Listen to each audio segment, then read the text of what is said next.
아유, 안녕하세요. 그러면 시작을 하도록 하겠습니다. 또 유튜브로 영상을 다 올리는 형태니까 음, 어렵거나 부족한 건 반복해서 좀 보시면 될 것 같고 제가 이 너무 길면 다들 힘들어 하시는 것 같아가지고 길게는 하진 않습니다. 짧게 좀 토막 내서 자주 하는 형태로 좀 계속 진행을 하려고 합니다. 혹시 들으시다가 궁금하신 거 있으시면 그 문자 주세요. 저희가 이제 그 설리반 이론까지 봤었죠. 대인관계적 접근. 이게 조금 내용이 어려운 편이에요. 보시면은. 그래서 뒤에서도 이제 반복해서 좀 언급이 될 것 같고, 제가 좀 가능한 쉽게 설명을 하려고 하는데, 뭐 설리반 자체를 제가 깊이 이해하는 건 아니어서, 여기 나와 있는 교재를 중심으로 아는 한 지금 접근을 하고 있습니다.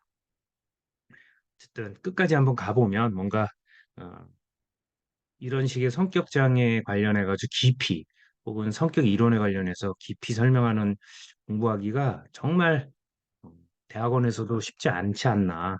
그래서 어렵기도 하지만 도움 많이 될 거라고 좀, 약 좀 팔고 시작하겠습니다. 어, 지난 시간에 이제 레어리죠, 레어리. 이름이 발음을 맞게 했는지 모르겠지만, 설리반 이론을 이제 발달시켜가지고, 그 다음에 이제 해서, 어, 여기 나와 있는 요 네 가지의 그 레이어, 다섯 개군요. 밸류까지 해서, 이거는 이제, 제가 볼 때는 이 대인관계의 성격 이론을 네 명까지 이렇게 정신분석적 개념까지 통합시켜서 접근을 했던 것 같아요. 그러다 보니까 consciousness, 그다음에 private symbolization, 뭐 unexpressed unconsciousness, 이제 무의식이죠. 이런 개념들을 인간 성격 안에 레벨로 이렇게 설명하는 이론이었다고 생각이 돼요. 요걸 이제 좀 더 발달시켜서 이 레어리 이론 중에 하나가 서 컴플렉스 모델. 이게 이제 뒤에 보면 그림이 요거죠. 이건 다른 거구나. 이게 성 컴플렉스라고 하는 게 이 여러 가지가 이렇게 결합된 형태의 에, 이런 걸 갖다가 이제 제 성 컴플렉스라고 알고 있는데 레이어가 성격 이론을 그렇게 얘기했던 것 같아요. 그래서 어, 읽으면서 시작을 하겠습니다. 레이어는 성격 이론의 역사 속에서 가장 영향력 있는 지오메트릭한 모델. 이 지오메트릭이라는 게 이제 지형, 뭐 지도 이런 뜻이죠. 예. 그래서 우리 정신분석에서 어, 토폴로지컬 시어리 이게 이제 위상학이라는 개념인데 요거와 좀 비슷한 그래서 마치 지도를 그러니까 성격을 지도와 같이 이렇게 설명하려고 하는 모델이라고 하면 보통 우리가 어떤 이 사실이나 과학적 사실을 비유하는 형태의 어떤 모형 이런 것들을 이제 의미하죠. 그래서 모델 자체가 어떤 사실 그대로를 나타내진 않아요. 아, 하지만 우리가 어떤 사실을 이해하기 쉽도록 만든 어떤 비유죠. 근데 간혹가다 이제 이 모델을 실제랑 자꾸 헷갈리는 경우들이 있는데 그래서 생각이 이 문학적으로 해가지고 달나라로 가버리는 경우도 있는데 그건 좀 조심해야 됩니다. 근데 어, 어쨌든 어, 어떤 사실을 우리가 정확하게 이해하기 어려울 때 직관적으로 이해하기 쉽도록 만든 어떤 것들이 이제 모델이죠. 뭐 대표적인 게 우리 원자 모형 같은 게 이제 모델에 들어가요. 실제 원자 모형은 그런지 어떤지는 우리가 파악하기가 어려운데 대략 유추해 보면 이제 이게 톰슨 모델이라고 옛날에 원자 핵이 있고 주변에 이렇게 전자가 돌고 마치 행성이 돌아다니는 듯한 이런 모형으로 이제 설명을 했었죠.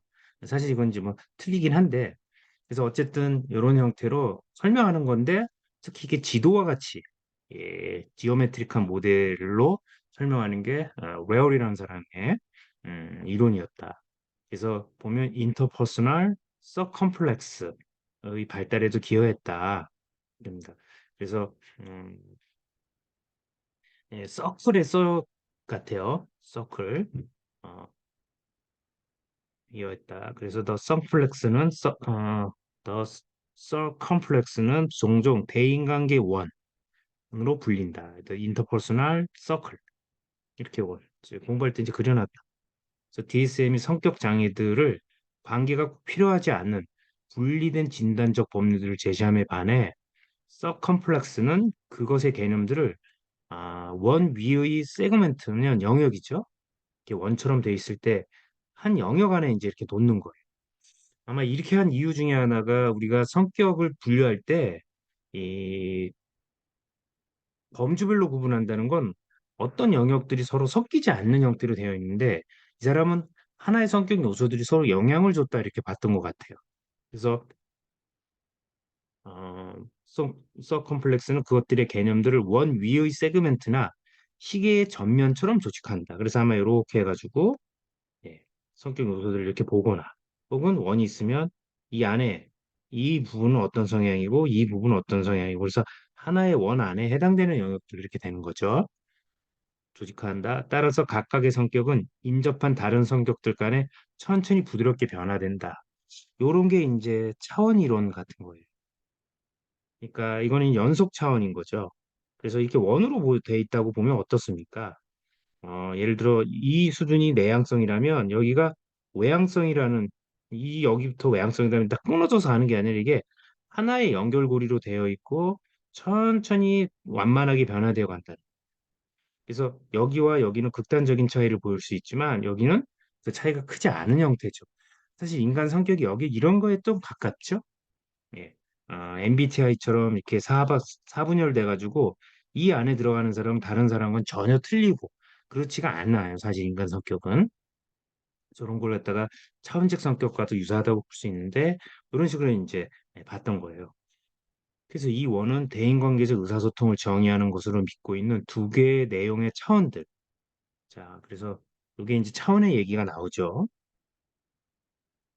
다이멘션이라고 얘기하는데 좀 지우고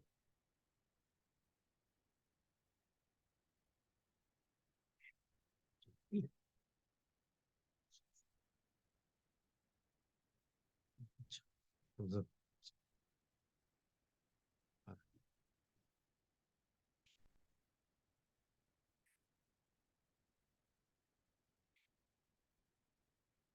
산만해가지고 자, 그래서 두 개 차원이 있다라는 거예요.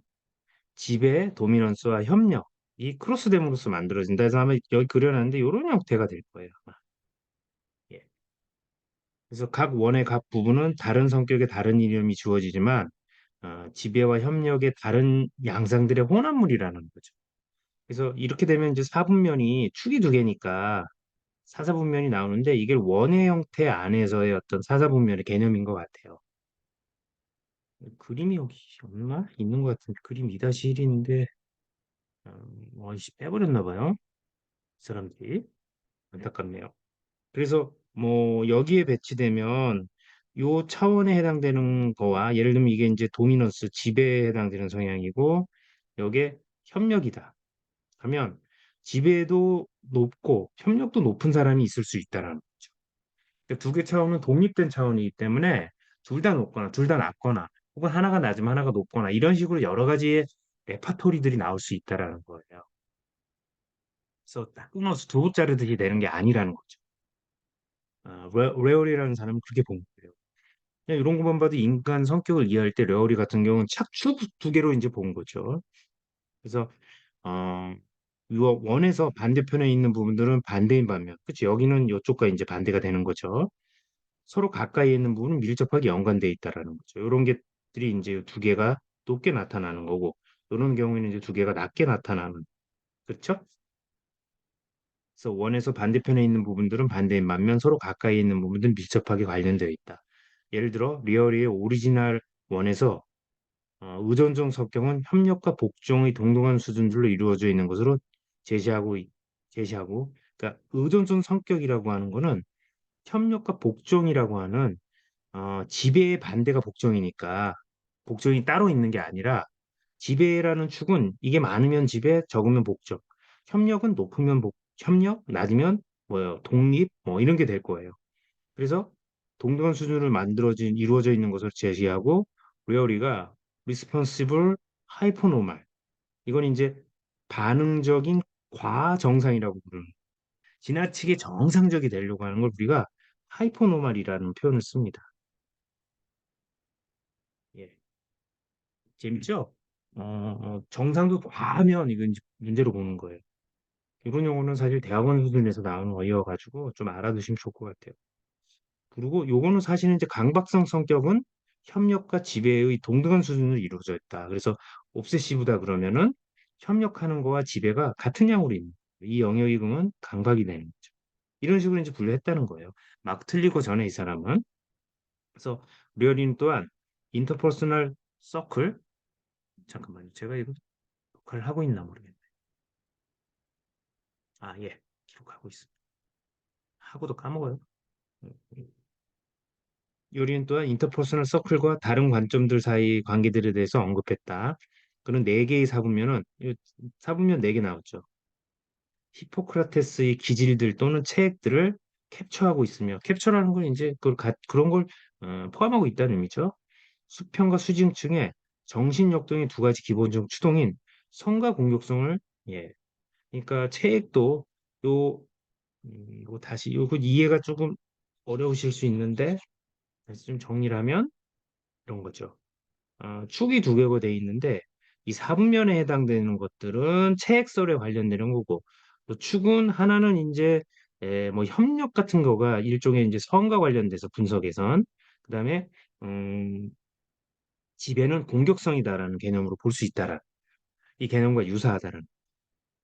예. 이런 면에서 보면 위에도 나오지만 레이어는 그 당시에 정신 분석이 영향력이 많았던데 이거를 성격 이론으로 통합을 하려고 많이 했던 것 같아요. 제 생각엔. 자, 그림 2.1은 현재 모델 중 가장 중요한 것 중에 하나인 아, 카이슬러의 인터퍼스널 서클을 보여준다. 요거는 좀 한번 찾아볼게요. 요 그림이 이 사람 나중에 인터넷으로, 예, 키에슬러 이렇게 되네요. 지금 한번 찾아볼까요? 발표하고, 예. 요거 한번 제가 찾아서 한번 올리겠습니다. 그다음에 이제 아, 컴플리먼털리티에 가서 상보성, 대인관계적 접근의 가장 매력적인 점 중 하나는 이론과 이론이 끌어낸 컨스트럭트. 보통 이걸 이제 구성 요소라고 하는데 그냥 발음하기도 해요. 그냥 사용하기도 합니다. 컨스트럭트. 그러니까 이게 구성 요소의 개념인데, 요소를 하면 이게 어떤 원자가 있는 것처럼 실체가 있는 것처럼 하는데 그런 것보다는 관계 안에서 만들어진 어떤 것들의 의미가 좀 더 가까워요. 동물, 예, 컨스트럭트 사이의 단단한 결합이다라는 거죠. 예. 아, 대인관계적 원칙들은 직접적으로 원에 배치된다. 이들 중 가장 중요한 것 중 하나는 상보성이다. 한번 보겠습니다. 키슬러에 따르면 우리의 대인관계적 행동들은 우리가 상호작용하는 사람들로부터 나오는 반응들의 제한된 범주들을 초대하고, 아마 인바이티드 이렇게 돼 있어서 초대라고 번역한 것 같은데, 제한된 범주들과 연관이 되고 잡아당기고 끌어내고, 그러면 유혹하거나 불러일으킨다. 이게 이제 문학적 표현인데, 대인관계에서 보이는 상호작용이 에, 다양한 형태의 사람마다 어떤 특성 형태의 범주들, 어, 모든 반응이 동일하게 나타나지 않고 사람마다 다른 유형으로 나타날 수 있다. 이렇게 설명하는 게 맞을 것 같아요. 불러일으킨다. 그래서 모든 대인관계적 시도는 무효화된 반응들을 암묵적으로 배제시키는 의도가 있고, 예, 그러니까 무효화된 반응이라고 하는 건 반응을 했는데 효과가 없거나 이런 거는 배제되는 거죠. 그래서 오직 타당한 반응들만을 포함시키려고 한다라는 거예요. 그래서 만일 대인관계적 과정에서 각 집단이 다른 집단의 반응 범주를 성공적으로 통제한다면, 그러니까 그러니까 대인관계적 과정이라는 게 대인관계를 맺고 있는 과정인 거예요. 집단으로 봤을 때 각 집단이 다른 집단의 반응 범주를 성공적으로 통제한다면, 이거는 어, 다른 집단에 반응하는 어떤 영역들에 해당되는 거를 조절을 해 나간다면 뭐 이런 의미로도 볼 수 있을 것 같아요. 각 참여자의 욕구들은 서로 만족될 것이다. 통제한다는 건 아마 이런 것 같아요. 자극과 반응 관계에 있어서 서로 적절하게 반응하는 것 같아요. 만족될 것이다. 근데 만약에 반대로 자기 표현과 함께 나타나는 부적절하고 모순되는 반응들은 무시되거나 불안과 긴장을 일으키기 쉽다. 그렇죠. 상대방에게 원하는 반응이 나오지 않거나 의도하지 않은 반응들이 나왔을 때 이게 이제 무시되거나 불안하거나 긴장을 일으키는 거죠. 그래서 인터퍼스널 서클 상에서 행동들은 수직 통제상에서 반대편에 있을 때 또는 수평 협력에서도 유사한 방식으로 상보적으로 고려된다. 그래서 이게 동떨어져서 분리되는 게 아니라 핵 골자는 이 두 축이 서로 영향을 주고받는다라는 거로 이해하시면 좋을 것 같습니다. 예. 그래서 어, 이 모든 어, 제가 음속을 따로 시켰습니다. 이정하부님. 어, 모든 용어를 전환해 보면 지배는 복종은 지배를 이끈다. 그렇죠. 지배와 복종이 서로 그 연관되어 있다라는 거죠. 예. 그러니까 분리돼서 떨어져 있는 게 아니라 서로 상호작용한다는 거예요. 그래서 아 그러나 우정은 우정을, 증오는 증오를 이끈다. 근데 요거는 조금 뭐 맥락이 조금 엉뚱한 얘기 같아요. 예. 다만 이제 이게 상보적 관계에서 어떤 것들은 이렇게 지배라는 거는 복종을 이끌어내고, 그쵸? 복종을 한다라는 건 지배를 또 이끌어낼 수 있어요. 예. 그런데 요런 것들은 우정은 우정을 분노 서로 호혜가 되는 서로 긍정적으로 영향을 주고받는 것들은 서로 끌어내고 증오는 증오를 끊어낼 수 있다라는 거죠. 조금 어렵죠. 예. 근데 대략 이거 뭐 자세하게 이해할 필요는 없습니다. 왜냐면 이거 이 자체가 굉장히 많은 이론들이 있는데 저도 뭐다 100% 이해하는 건 아니고 어쨌든 요런 맥락으로 나타나는 게 아닌가 추정해서 이제 말씀드린 거.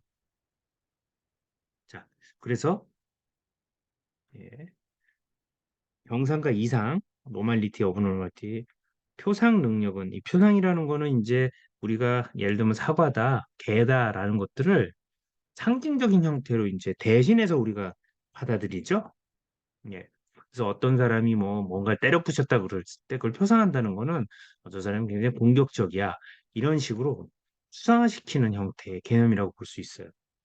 표상은 표상 능력은 항상 자신과 타인에 대해 암묵적인 믿음을 수반한다. 그러니까 표상 능력이라고 하는 거 아까 말씀드린 대로 개는 성질이 어떻고 고양이는 어떻고 이렇게 이끌어내는 추상적인 어떤 대상에 대해서 사유하는 요게 자신과 타인에 대해서 암묵적이라는 건 내가 잘 모르는 어떤 신념, 믿음 이런 것들을 이제 를 동반하게 된다. 그래서 키슬러에 의해 설명된 것처럼 사람은 자신의 예언에 대해 실제적인 결과들, 쉽게 말해 자기 예언의 효과를 가져오게 된다. 예를 들어 매우 경쟁적인 사람은 다른 사람들 매우 경쟁적으로 보는 경향이 있고, 그렇죠? 제 눈에 걔 눈에는 뭐예요? 똥만 보이고, 그렇죠? 부처님 눈에 부처님 보인다 이런 거예요. 정치인들 보면 이런 거 많이 느끼죠. 예. 다른 사람들로부터 경쟁을 이끌어내게 돼요. 그 본인이 경쟁적이니까 애티튜드 자체가 자기도 모르게 그런 식으로 하게 돼 보니까 상대도 그런 식으로 이끌어낸다는 거죠. 그래서 더 열심히 경쟁을 시작한다. 그래서 일반적 원칙에 따르면 어떤 특별한 대인관계적 유형과 관련되어 있는 사회적 현실은 반응들을 불러일으키고, 그렇죠? 우리가 어떤 사람을 대하는 방식들이 있어요. 이게 어떤 반응들을 이끌어내요. 그렇죠? 그리고 사회적 현실은 반응을 불러일으키며 이 반응들은 그 현실을 더 공고히 하고 자기 충족적 예언에서 최고조를 이룬다. 이건 뭡니까? 어떤 사람과 내가 상호작용을 하거나 어, 이게 중간에 들어오시면 이게 약간 어려울 수 있는데 영상 강의 들으시면서 이제 좀 가보시면 좋을 것 같습니다. 따로도 올릴 테니까요. 어, 이- 그러니까 여기 조금 어려운 내용인데요. 매우 경쟁적인 사람은 다른 사람을 매우 경쟁적으로 보려는 경향이 있고 경쟁적인 분위기를 만들며 다른 사람들로부터 경쟁을 이끌어내고 더 열심히 경쟁하죠. 이게 이제 주고받는 형태가 돼요. 어떤 경우들에서 이것은 매우 적응적이다. 아, 빠뜨렸네. 예, 경쟁을 시작한다. 그래서 일반적인 원칙에 따르면 어떤 특별한 대인관계적 유형과 관련되어 있는 사회적 현실은 반응들을 불러일으키고, 그렇죠? 되게 충동적인 사람은 충동적인 행위를 통해 가지고 그 행위에 맞는 반응을 불러일으키죠. 이 반응들은 그 현실을 더 공고히 하고, 내가 충동적으로 하는 성향이 있어서 충동적인 행동을 하니까 그것도 상대도 나에게 충동적인 행동을 해요. 그래서 내가 충동적인 사람인데 사람들은 이래 라는 식의 생각을 어떻게 합니까? 더 공고히 한다라는. 그리고 음, 자기 충족적 예언이라는 건 사회심리학이 나오는 거잖아요. 셀프 풀필먼트 해가지고 우리 인지 왜곡 중에 누굴 보고 아 쟤는 되게 짜증나는 애일 것 같아 라고 했을 때 그 사람을 내가 짜증나는 사람으로 만드는 이런 것들이 있죠. 음, 피그말리언 효과라고도 하고 그런 음, 걸 이제 얘기합니다. 자, 어떤 경우에는 또 적응적일 수 있다라는 거예요. 그렇죠? 이걸 거꾸로 얘기하면 내가 되게 싸가지가 없는 사람이에요. 그래서 나도 모르게 싸가지 없는 행동을 해. 근데 주변 사람들이 그걸 보고 어떻게 대해요, 나를? 싸가지 없게 또 대해요. 근데 내가 그런 내 행동을 통해서 주변 사람 참 싸가지가 없는 사람이 많으라고 한다면 어떻습니까? 그런 식으로 사람들 행동하게 내가 만드는 거예요. 이건 부적응적이에요. 근데 한편으로는 되게 적응적인 것도 있을 수 있죠. 뭡니까? 아예 그 되게 우호적인 사람들 있죠. 젠틀하고 매너 있고. 이런 사람은 또 어떻습니까? 다른 사람들로부터 우정을 자연스럽게 또 이끌어내죠. 그렇죠? 그리고 모든 사람들의 하루를 환하게 해줘. 이런 표현은 밀란 책의 좀 독특한 점 중에 하나예요. 이게 딱딱한 성격 심리학 책 같은데 되게 뭘까 문학적인 표현들이 있습니다. 그렇죠? 예. 그래서 스마일한 사람은 어때요? 다른 사람들을 이렇게 밝게 하죠. 그래서 유튜브 영상 중에 보면 이렇게 술 마시고 경찰한테 이렇게 땡깡 부리는 사람을 어떤 사람이 가가지고 안아주잖아요. 그 보시는 분 계실 것 같기도 한데 그랬더니 그 사람이 어때요? 그 주정 부리고 땡깡 치던 사람이 되게 고분고분해지고 울던가? 예. 이건 뭡니까? 땡깡을 치니까 그거에 대해서 경찰은 어떻게 돼요? 이 사람 가만두면 안 된다는 식의 태도를 하니까 다시 또 땡깡 친 행동을 야기하는데 되게 호의적인 태도를 통해서 접근을 하니까 어떻습니까? 호의적인 태도 반응이 오는 거죠. 예. 근데 이건 조심해야 됩니다. 아무한테나 그러면 안 됩니다. 소시오패시나 사이코패시는 걸 이용합니다. 근데 그걸 우리가 상대방이 소시오패시인지 사이코패시인지 알 수가 없죠. 예. 그래서 한 번은 좀 속아주는 건 필요해요. 그럼 그 사람이 어떤 사람인지 좀 알죠. 그건 제 생각이고. 자, 근데 이제 여기서 이제 언급이 돼요. 성격 장애들에서 그 결과들은 종종 가장 불안전한 원인이 된다. 이게 이제 성격 장애가 만들어진 이유이기도 합니다. 병리적으로 경직된 사람들은 자기에 대해 협소한 개념을 갖고 있다. 이들은 사람들의 반응 중 어떤 특정한 반응만을 타당한 것으로 경험하고 제한되고 협소한 개념과 같은 개념을 갖고 있다는 것. 이런 종류의 반응만을 대인관계적 상호작용들로 추구한다. 그쵸?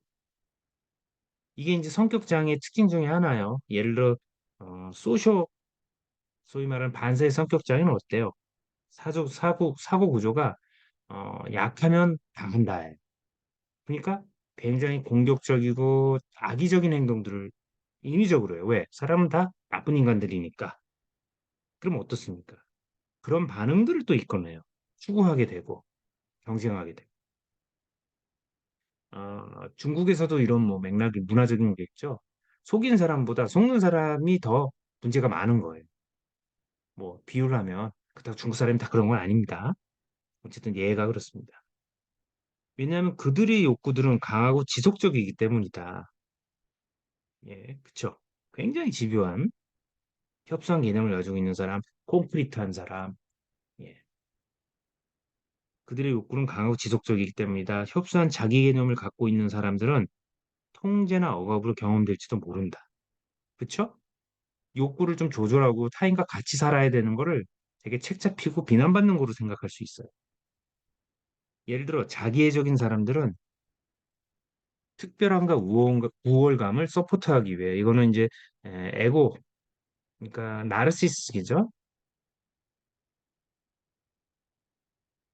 자기애. 이게 강한 사람은 뭐예요? 자존감, 특별함. 자기가 특별하다는 거. 예. 전능감이라고 하는데 특별함과 우월감을 지지받기 위해서 끊임없이 다른 사람이 응석과 아첨을 요구한다는 거. 저희는 이걸 TV 방송에서 자주 보는 시대에 살고 있습니다. 그래서 성격장애 공부하시면서 정치인들을 대비해서 보면 너무 정확하게 분류할 수 있는 게 많아요. 연예인들도 그렇고. 예. 그래서 이건 뭐 개인 강의니까 제가 그냥 저의 어떤 주관적인 요소에 관련해서 이렇게 쭉 할 테니까 여러분들 그냥 아, 저 인간이 그렇게 생각하는구나. 그 이론에 관련해서 이렇게 설명할 때 맞는지만 한번 이렇게 좀 보십시오. 예. 자기가 높은 사람은 이렇게 요걸 요구하게 된다라.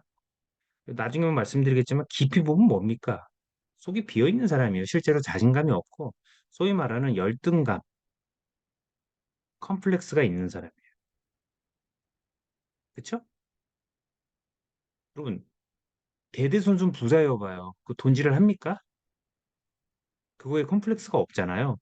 근데 가난하게 살다가 돈을 갑자기 많이 벌어봐요. 어떻게 됩니까? 돈질을 하고 싶죠.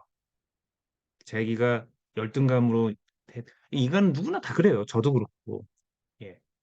뭐 예를 들어서 제가 키가 작어. 근데 키는 키울 수가 없는데 뭐 어떻게 해가지고 키가 크다고 쳐봐요. 그럼 그거 가지고 엄청 사람을 볼 때 키 작은 사람, 큰 사람을 구분할 거예요. 이해되십니까? 그래서 키가 커진다면 그다음부터는 내가 키 큰 거를 인정받고 싶은 거예요. 와, 내가 그런 애들 많아요. 예. 학군 출신인데 내가 강남에서 공부했는데 서울대학교 가가지고 같은 과 친구들한테 내가 강남 출신인데 압구정 출신인데 좀 나를 이해해줘 뭐 이런 식으로 이제 나르시시스트죠? 실존 인물이 있어요. 어, 그래서 이 그 이면은 불쌍한 거죠, 사실.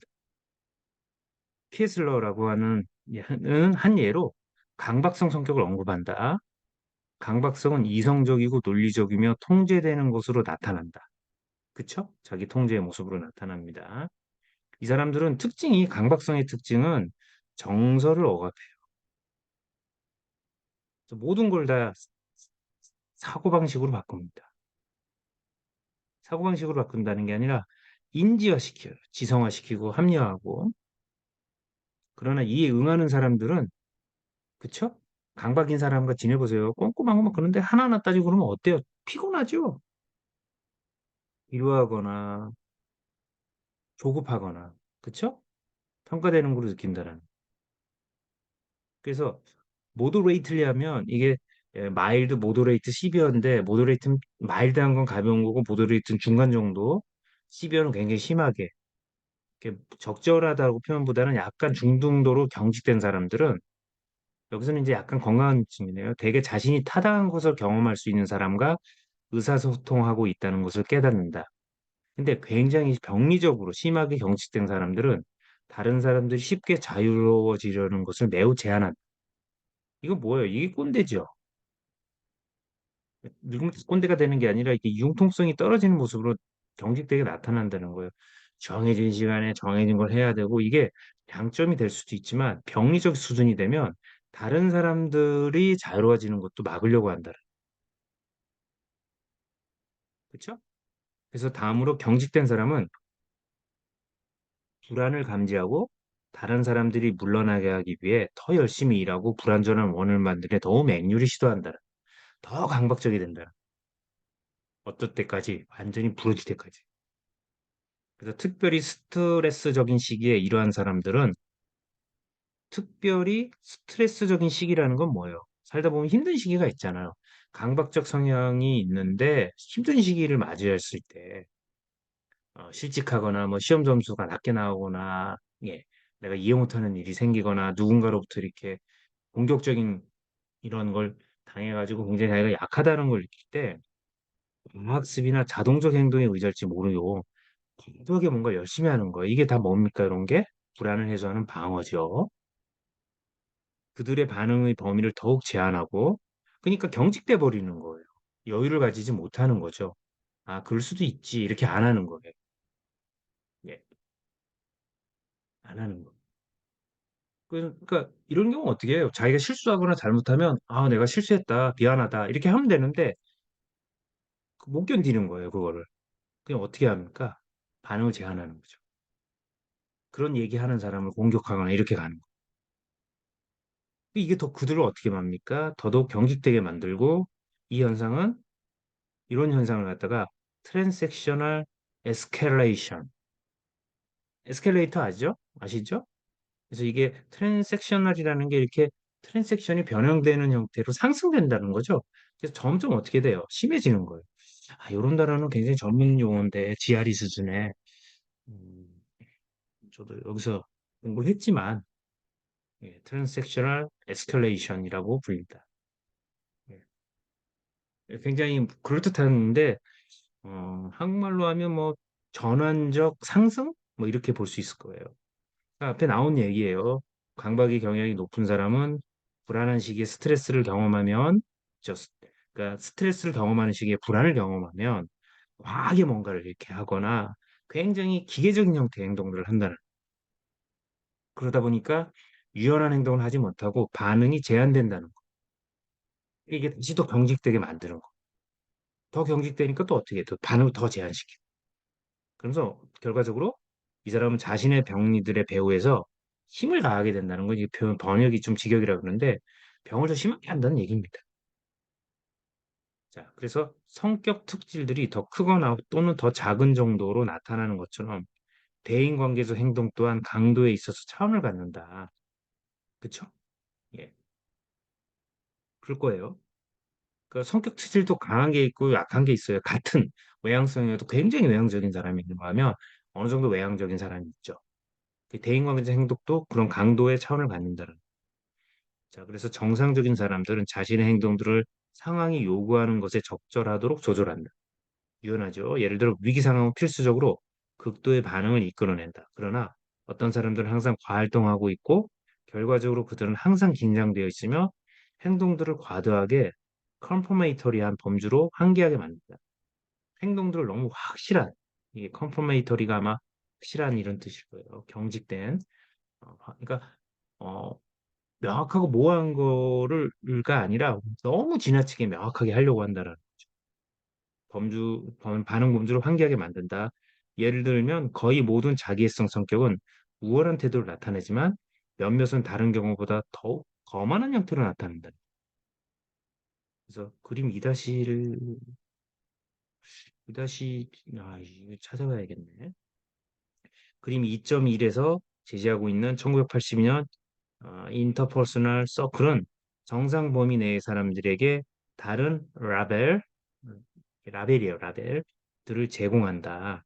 그렇죠?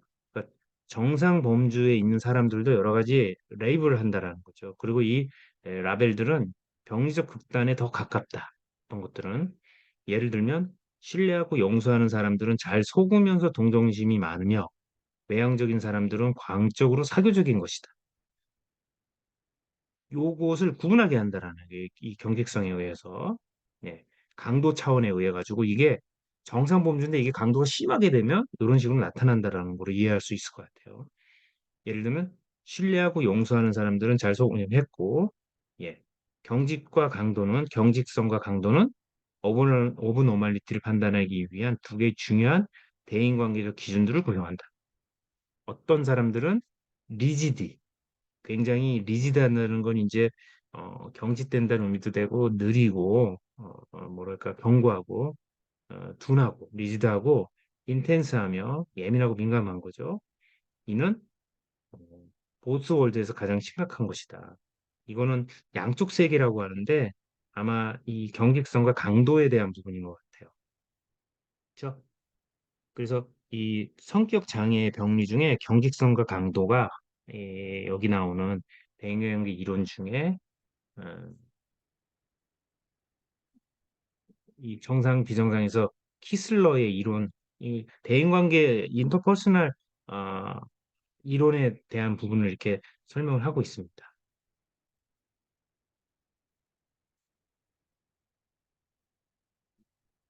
여기까지만 하고 오늘은 요 스트럭처럴 어널리시스 오브 소셜 비헤비어까지만 하고 예, 이게 25분도 긴게 느끼실 것 같은데, 그쵸?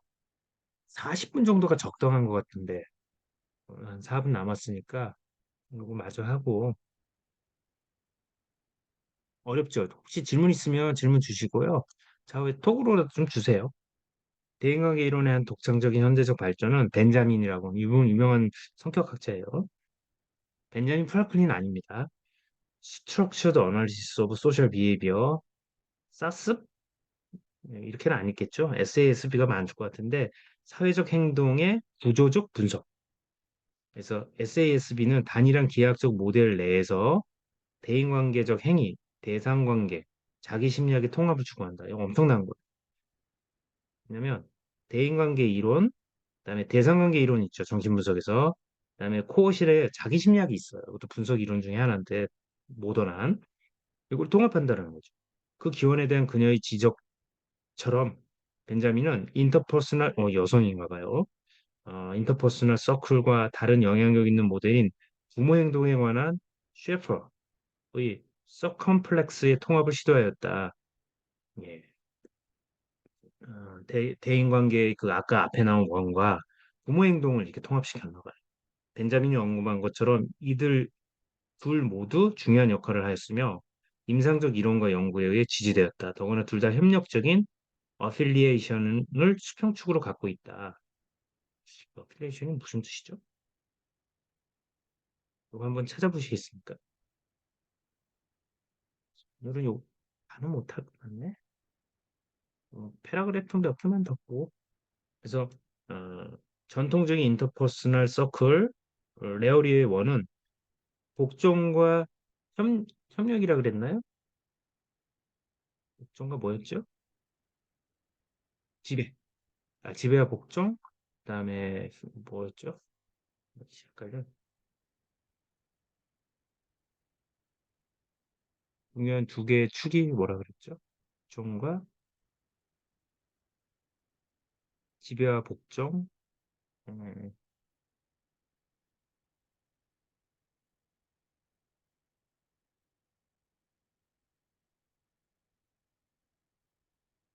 이게가 뭐, 협력. 지배와 협력. 지배와 협력 맞네요. 지배와 협력. 예, 협력과 독립이었나요? 독립?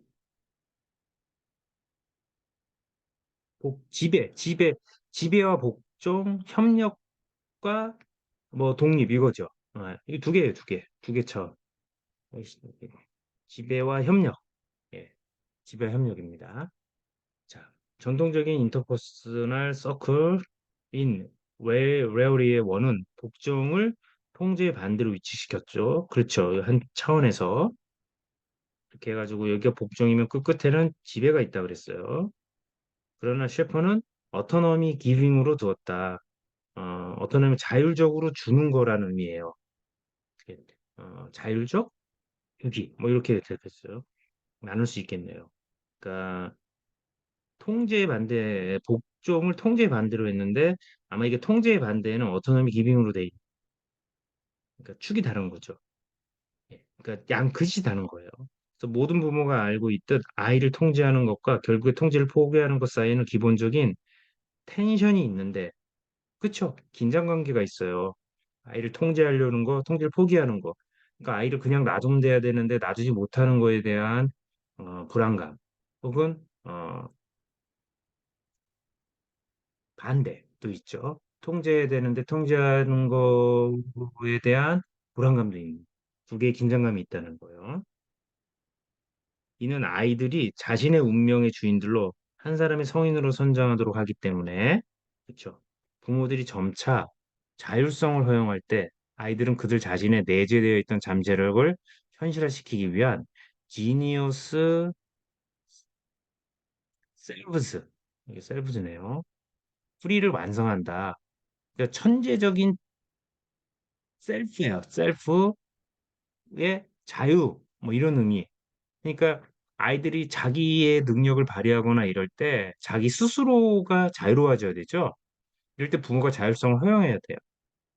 반면 그들은 잃어버린 기회와 결핍된 신뢰에 대해 분노하게 되거나 통제를 받아들이고 페어런셜 에고의 익스텐션이 될 것이다.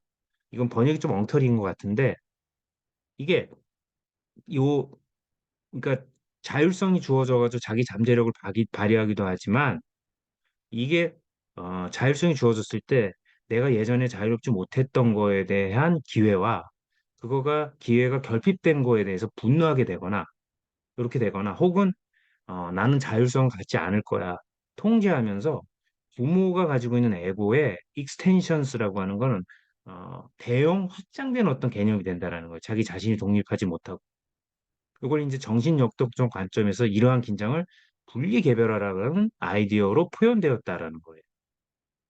여기까지 할게요, 오늘은. 요 분리개별화는 나중에 제가 다음 시간에 한번 다시 정신분석에 얘기하는 걸 다시 한번 말씀드릴게요. 그러니까 요거는 간단하게 지금 정리해서 말씀드리면 여러분이 자유를 찾고 싶고 혼자가 되고 싶은 욕구가 있는데 이거 독립의 욕구인데 이 독립의 욕구는 반대로 어떤 긴장을 가져오냐면 외로움, 고립감 이거에 대한 두려움을 가져요. 그쵸? 그래서 누군가에게 의지하고 기댈 때 또 갖는 두려움은 뭐예요? 지배당할 거에 대한 두려움이에요. 이 사이를 우리는 왔다 갔다 합니다. 정신 역동에서 분리개별화 성인이 된다는 건 이 분리돼서 혼자가 되는 과정을 안전하게 가는 과정이다라고 보는 거예요.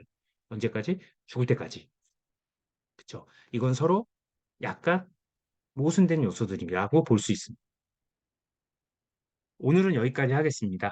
오늘 늦은 시간 바쁘실 때 쉬어야 되는데 이렇게 참여해 주셔서 고맙고 영상은 또 올릴 테니까 반복해서 좀 보시고 좀 어려운 내용인데 나름 좀 흥미가 있으실 거라고 생각이 들기도 해요. 혹시 궁금한 거 있으시면은 예, 지금은 질문 없으신가요? 뭐 있으시면 카톡으로 좀 주시면 예, 제가 답변 드리도록 하겠습니다. 오늘은 여기까지 하겠습니다. 예, 뭐 몇 분 남기시니까 나가시면 제가 종료할게요. 예, 다음에 또 뵙겠습니다. 자주 좀 하겠습니다. 되시는 대로 뭐 오시고 영상 쭉 쫓아오십시오.